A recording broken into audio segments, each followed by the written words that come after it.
വളരെ സങ്കടകരമായിട്ടുള്ള കുറേ വാർത്തകളാണ് കഴിഞ്ഞ രണ്ടാഴ്ചയായിട്ട് നമ്മൾ കണ്ടുകൊണ്ടിരിക്കുന്നത് അല്ലേ. മലയോരം പ്രദേശങ്ങളിലുള്ള ഉരുൾപൊട്ടലും നിൽക്കാത്ത തോരാത്ത മഴയിൽ ഒരുപാട് ആളുകളുടെ വീട് നഷ്ടപ്പെട്ടു, അവരുടെ സമ്പാദ്യങ്ങൾ നഷ്ടപ്പെട്ടു.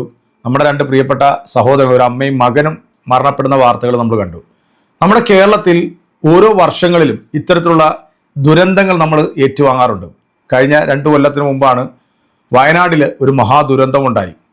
അത് കേരളത്തെ അക്ഷരാർത്ഥത്തിൽ ഞെട്ടിച്ച ഒരു ദുരന്തമാണ്. ഒരുപാട് ആളുകളുടെ ജീവൻ നഷ്ടപ്പെട്ടു, ഒരു പ്രദേശം തന്നെ ഇല്ലാണ്ടായിപ്പോയി. മാറി മാറി വരുന്ന സർക്കാരിനെ കുറ്റം പറയുന്നതിലുപരി ഇതിനൊക്കെ എന്താണ് ഒരു പോംവഴി എന്നുള്ളതാണ് നമ്മൾ അന്വേഷിച്ച് കണ്ടെത്തേണ്ടത്. കാരണം ഇപ്പോൾ ഈ മഹാമാരി അല്ലെങ്കിൽ പ്രളയം ഇതുപോലുള്ളതിനൊക്കെ മനുഷ്യനായിട്ടുള്ള നമുക്ക് പിടിച്ചു നിർത്താനൊന്നും സാധിക്കത്തില്ല. പക്ഷേ അതിനൊക്കെ ഒരു ആഘാതം കുറച്ച് ഏത് രീതിയിൽ ഇതിനെ നേരിടാം എന്നുള്ളത് കൂടിയിരുന്ന് എല്ലാവരും കൂടെ ആലോചിച്ച് ചെയ്യേണ്ട ഒരു സംഭവമാണല്ലേ. കഴിഞ്ഞ ദിവസം കോട്ടയത്തുണ്ടായിട്ടുള്ള ആ ഒരു അപകടത്തിൻ്റെ ചില ദൃശ്യങ്ങളും വാർത്തകളൊക്കെ കണ്ട് ശരിക്കും പറഞ്ഞാൽ നമ്മൾ ഞെട്ടി. അതിലുപരി ഞാൻ ഞെട്ടിയത് മറ്റൊരു സംഭവമായിരുന്നു കേട്ടോ.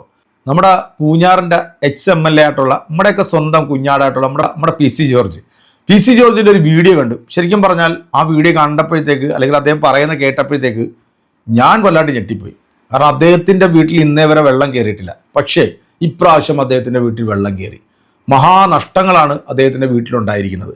നമുക്ക് പുള്ളി പറയുന്നത് എന്താണ് എന്നൊന്ന് കേട്ടിട്ട് പെട്ടെന്ന് തിരിച്ചു വരാം. ഇവിടെ ഇപ്പോൾ എൻ്റെ വീട്ടിൽ ഇത് ആദ്യത്തെ സംഭവമാണ്. ഞാൻ എത്ര കൊല്ലമായിട്ട് ഇവിടെ താമസിക്കുന്നതാണ്. രാത്രി 2 മണിയായപ്പം വീടിനകത്ത് വെള്ളം വന്നു. ആളൊന്ന് വിളിച്ച് ഞാൻ ഏറ്റു കഴിഞ്ഞപ്പോൾ ഇത് മുറ്റം മുഴുവൻ നടന്നു. ഒരു മണിക്കൂർ കഴിഞ്ഞപ്പം ഈ മുറി മുഴുവൻ കംപ്ലീറ്റ് വെള്ളമായി. പിന്നെ ഞാൻ 2ാം നില കയറി. ഞാനും ഭാര്യയും ഉഷയുണ്ടായിരുന്നു, പിന്നെ എൻ്റെ കൊച്ചുമാനുണ്ടായിരുന്നു. എല്ലാവരും നിങ്ങൾ മുകളിൽ കയറി ഇരുന്നു. ഈ പട്ടിയെ രക്ഷിക്കട്ടെ, അത് തന്നെ എന്തൊരു ടെൻഷനാണ്. ഒരു വിധത്തിൽ അതിനെല്ലാം രക്ഷിച്ചു. വെള്ളം ഒരു 6:45 മണി വരെ ഈ മുകളിൽ നിന്ന് ഇറങ്ങാൻ പറ്റില്ല എനിക്ക് 2ാം നിലയിൽ നിന്ന്. പിന്നെ ഇതൊക്കെ നേരിടും. ഇത് ഒരു വലിയ നഷ്ടമുണ്ടായി. ഇത് കണ്ടിരിക്കുന്നത് ഈ മേശ അതെല്ലാം കംപ്ലീറ്റ് നഷ്ടപ്പെട്ടു പോയല്ലോ. അതിലൊന്നും എനിക്ക് ദുഃഖമില്ല. പക്ഷേ നമ്മുടെ 2 ആളുകൾ മരിച്ചിരിക്കുന്നു നമ്മുടെ പൂഞ്ഞാർ തെക്കേര പഞ്ചായത്തിൽ. ആദ്യമായിട്ടാണ് ഇത്രയും വലിയ വെള്ളം. ഇതിനു മുമ്പ് മുറ്റത്ത് വരെ വെള്ളം വന്നിട്ടുണ്ട്. പക്ഷേ ഇത് പുരയ്ക്കകത്ത് ഒരു 4 അടി വെള്ളം കയറി. ഇത് ആദ്യത്തെ സംഭവമാണ്. ഇത് എന്തുകൊണ്ടുണ്ടായെന്ന് ചോദിച്ചാൽ നമ്മുടെ എല്ലാവരും ചർച്ച ചെയ്യേണ്ട ഒരു കാര്യമാണെന്ന് മാത്രമാണ്. ഞാൻ ആരെയും കുറ്റപ്പെടുത്താനില്ല. എത്ര വീടുകൾ നശിച്ചിരിക്കുന്നു. നമുക്കുണ്ടായ നഷ്ടം എത്ര? എനിക്കിപ്പോൾ ഇവിടെ ഒരു 15 ലക്ഷം ഉണ്ടായി കാണും. അത് ദൈവം തന്നു, ദൈവം എടുത്തു. അത്ര നമുക്ക് സങ്കടമൊന്നുമില്ല. പക്ഷേ ഈ പാവപ്പെട്ടവൻ വീട് മുഴുവൻ നശിച്ചിരിക്കുക, അവനെ എങ്ങനെ രക്ഷിക്കുന്നുള്ള എൻ്റെ പ്രശ്നം. എന്ത് ചെയ്യാൻ? നമ്മുടെ ഒരു കഷ്ടകാലം. നമ്മുടെ മലയോര മേഖല മുഴുവൻ ഇതുപോലെ പ്രകൃതി ദുരന്തങ്ങളെ ഒരു ദുരിത നാടായി മാറിയിട്ടുണ്ട്. പ്ലാന്തോട്ടത്തിൽ വീട്ടിലേക്ക് വെള്ളം കയറി എന്നുള്ളതാണ് PC ജോർജ് പറയുന്നത്. ഇത് പറയുന്നില്ല, അതാണ് ശരി. അതായത് ഞാൻ ഇവിടെ താമസിക്കാനായിട്ട് 40 കൊല്ലമായി.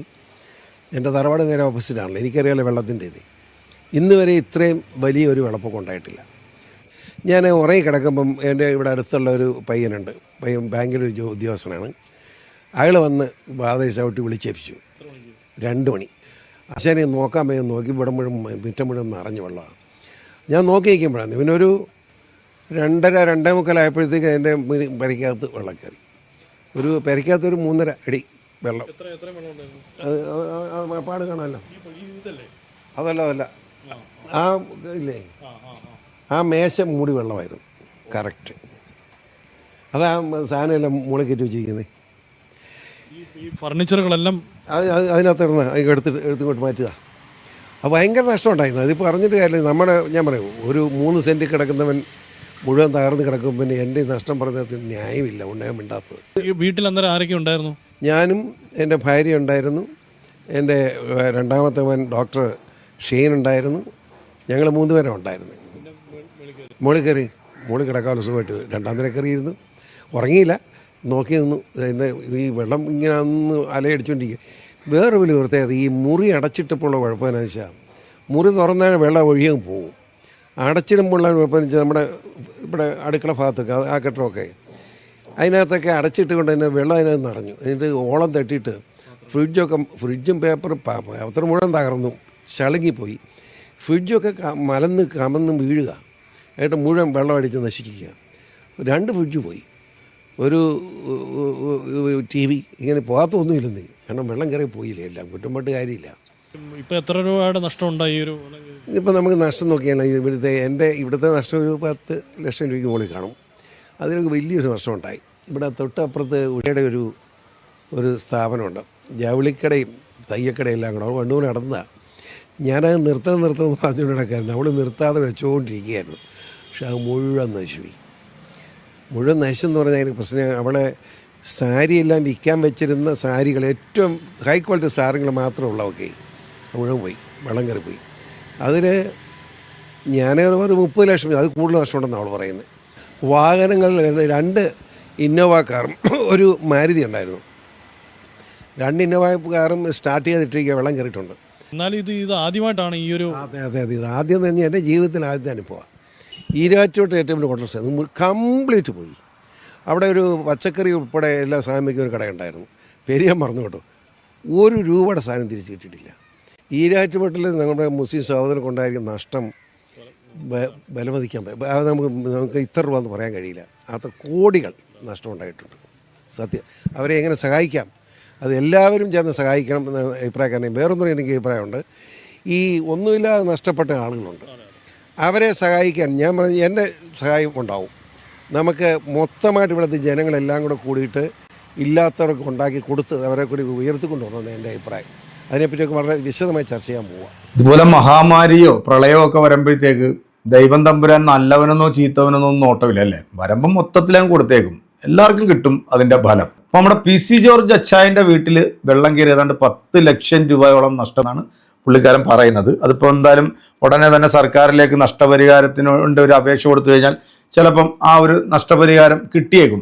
അച്ചായന് പിന്നെ ഇതിൻ്റെ ഒന്നും ആവശ്യമില്ലെന്ന്, കോടിക്കണക്കിന് രൂപ സമ്പാദിച്ചു വെച്ചിരിക്കുന്ന ഇയാൾക്ക് ഇനി എന്ത് നഷ്ടം? 10 ലക്ഷം എന്ന് പറഞ്ഞാൽ രോമം പൊഴിയുന്ന ഇത് മാത്രമേ ഉള്ളൂ. പക്ഷേ ഒരു ദുരന്തം ഉണ്ടാവുമ്പോൾ അതിനകത്ത് നമുക്കിങ്ങനെ ഈ ചെതഞ്ഞ് അല്ലെങ്കിൽ തിരിഞ്ഞ് കമൻറ്റ് പറയാനോ പിടിക്കാനോ നമുക്ക് സാധിക്കത്തില്ല.